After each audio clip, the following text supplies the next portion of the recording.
हाम्रो सफलता र असफलता हाम्रो माइन्ड अनुसार हुन्छ।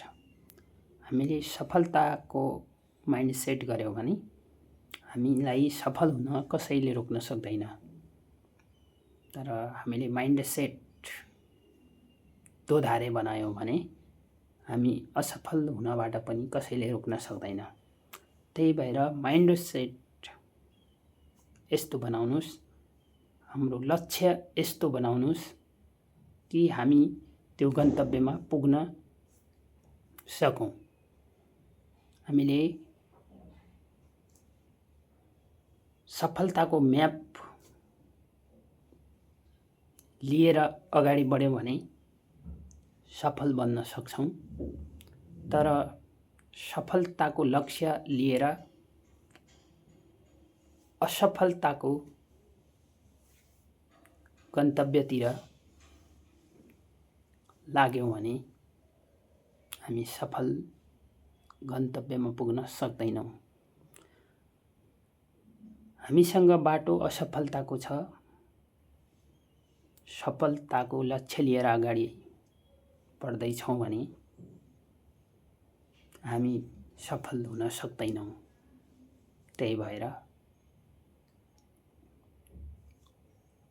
सफल हुनको लागि पहिले नै लक्ष्य निर्धारण गर्नु अनिवार्य हुन्छ। त्यो लक्ष्य अनुसारको कार्य गर्दै अगाडि बढ्यौं, स्टेप बाइ स्टेप हामी प्रगतिमा जान्छौं।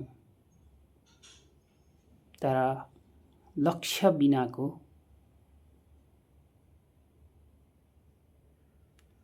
म्याप लिएर हामी अगाडि बढ्यौं भने त्यसले हामीलाई सम्बन्धित गन्तव्यमा पुर्याउँदैन।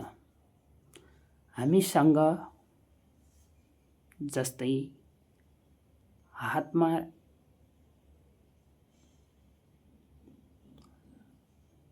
कुनै एक ठाउँको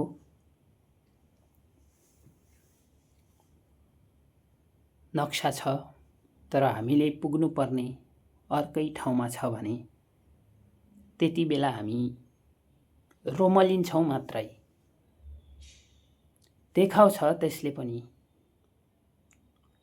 बाटो देखाउँछ, जान्छ त्यही बाटो जाने हो भन्छ, तर हामी त्यो सर्कलमै घुम्छौं। फेरि हामीलाई त्यो थाहै हुँदैन कि कुन बाटो जाने भनेर, किनभने हामीसँग त्यो म्याप, त्यो ठाउँ जाने नक्सा नै छैन।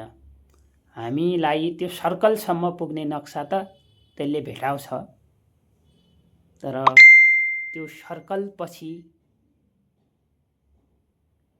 कुन दिशामा जाने भन्ने त्यसमा निर्धारण गरिएको हुँदैन। त्यही भएर हामीलाई उता जुन ठाउँ हामीले नजानु पर्ने हो त्यही ठाउँको हामीले त्यो नक्सा हातमा लिएका छौं, त्यो ठाउँको नक्सा हामी सर्च गरिराखेका छौं भने हामीलाई त्यो बाटो देखाउँदैन। त्यही भएर हामीले सफल हुनको लागि पहिले नै लक्ष्य निर्धारण गर्नुपर्छ र त्यो लक्ष्य निर्धारण यसरी गर्नुपर्छ कि हाम्रो माइन्ड सेट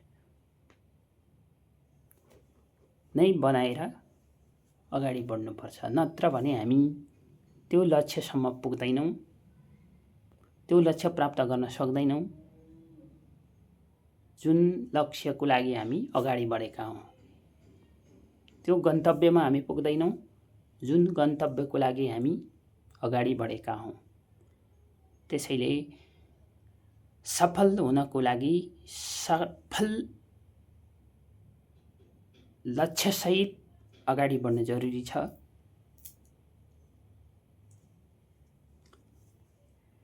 राधे राधे।